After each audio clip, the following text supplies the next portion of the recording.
Tuhan bersamamu. Inilah Injil suci menurut Santo Lukas. Pada waktu itu genaplah bulannya bagi Elisabet untuk bersalin, dan ia melahirkan seorang anak laki-laki.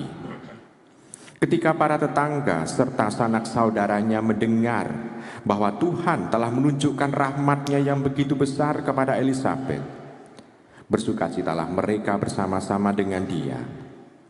Maka datanglah mereka pada hari yang ke-8 untuk menyunatkan anak itu. Dan mereka hendak menamai dia Zakaria menurut nama bapaknya. Tetapi Elisabet ibunya berkata, "Jangan, ia harus dinamai Yohanes." Kata mereka kepadanya, "Tidak ada di antara sanak saudaramu yang bernama demikian." Lalu mereka memberi isyarat kepada Zakaria untuk bertanya nama apa yang hendak diberikan kepada anaknya itu. Zakaria meminta batu tulis, lalu menuliskan kata-kata ini. Namanya adalah Yohanes. Dan mereka pun heran semuanya. Seketika itu juga terbukalah mulut Zakaria dan terlepaslah lidahnya. Lalu ia berkata-kata dan memuji Allah. Maka ketakutanlah semua orang yang tinggal di sekitarnya. Dan segala peristiwa itu menjadi buah tutur di seluruh pegunungan Yudea. Semua yang mendengarnya merenungkannya dan berkata, "Menjadi apakah anak ini nanti? Sebab tangan Tuhan menyertai dia." Anak itu bertambah besar dan makin kuat rohnya. Ia kemudian tinggal di padang gurun sampai tiba harinya ia harus menampakkan diri kepada Israel. Demikianlah sabda Tuhan. Saudaraku yang terkasih dalam Yesus Tuhan,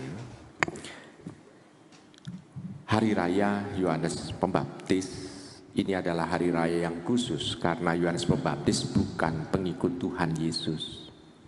Tetapi karena kedekatan dengan Tuhan Yesus, dia disebut dengan Santo. Bahkan gereja memperingati sampai 2 kali. Hari kelahirannya hari ini sebagai hari raya, dan nanti bulan Agustus sekitar tanggal 29 hari kemartiran Yohanes Pembaptis. 2 kali.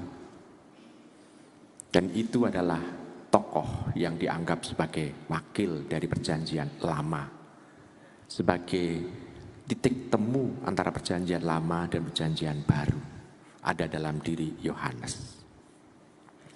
Dan yang luar biasa lagi, karena peristiwa kelahirannya itu disertai dengan mukjizat.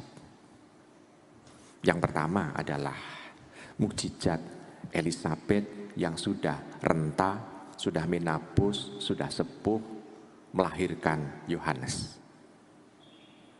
Yang kedua dialami oleh Zakaria bapaknya.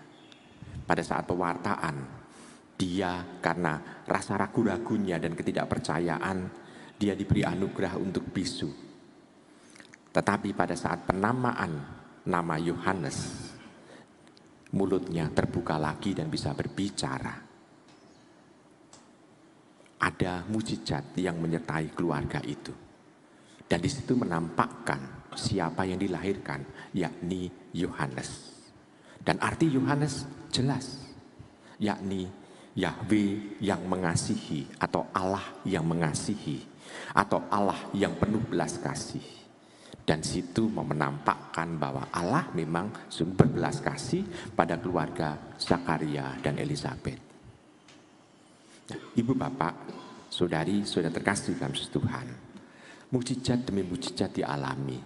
Dan akhirnya mukjizat itu membuat Zakaria semakin yakin bahwa Tuhan tidak pernah meninggalkan orang yang senantiasa mau untuk berrelasi dengannya. Karena mungkin Zakaria dan Elisabet sudah putus asa.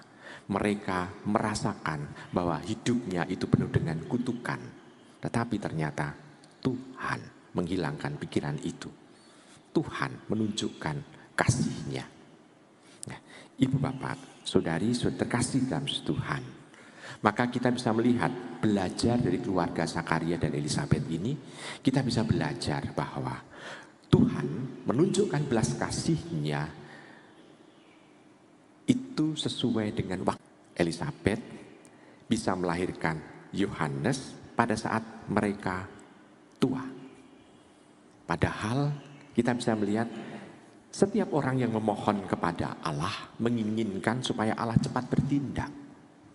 Tetapi Tuhan ternyata memilih waktu yang tepat untuk menunjukkan kasih-Nya yang demikian hebat kepada keluarga ini. Dia menunjukkan waktu mereka sudah sepuh, yang dianggap waktunya terlambat bagi manusia. Tetapi bagi Tuhan ini adalah waktu yang tepat. Karena setiap kali Tuhan bertindak pasti ada maksud tertentu.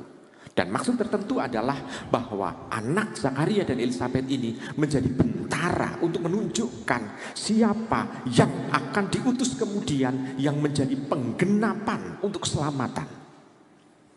Dan Yohanes memang diutus untuk itu.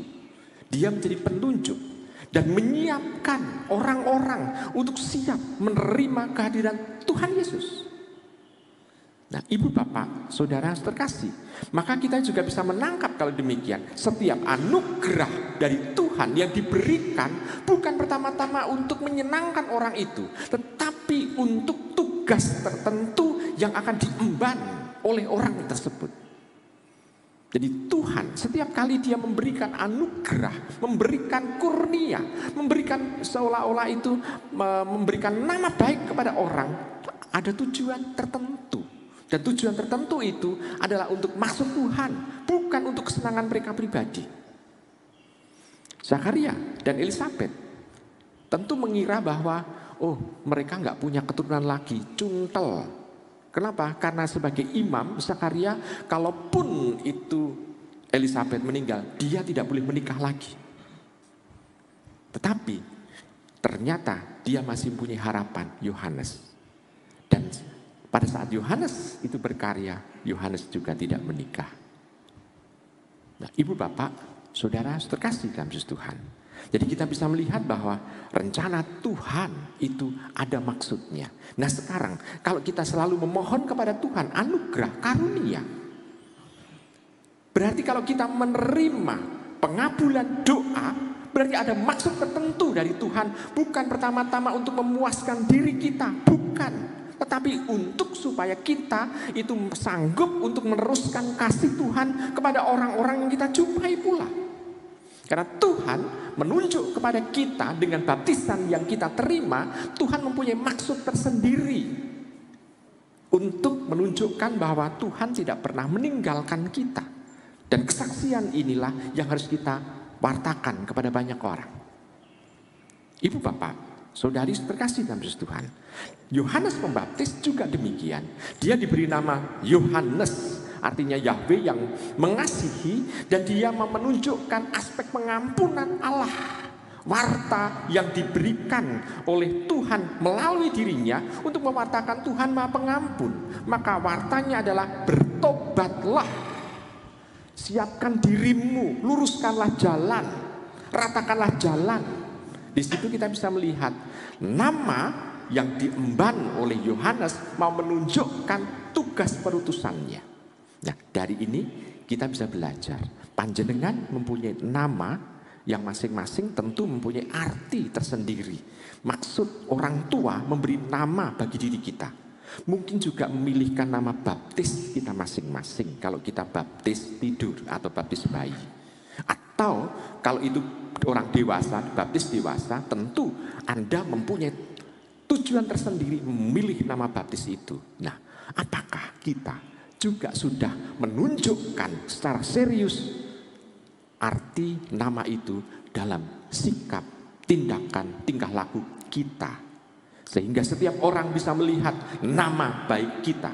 Nama baik bukan berarti baik untuk diucapkan, tapi baik untuk diperlihatkan dengan sikap, tutur kata, maupun juga tindak tanduk kita, sehingga orang bisa melihat bahwa nama baik ini bukan hanya sekedar untuk diucapkan, tetapi menjadi kesaksian hidup nyata. Selamat merenungkan.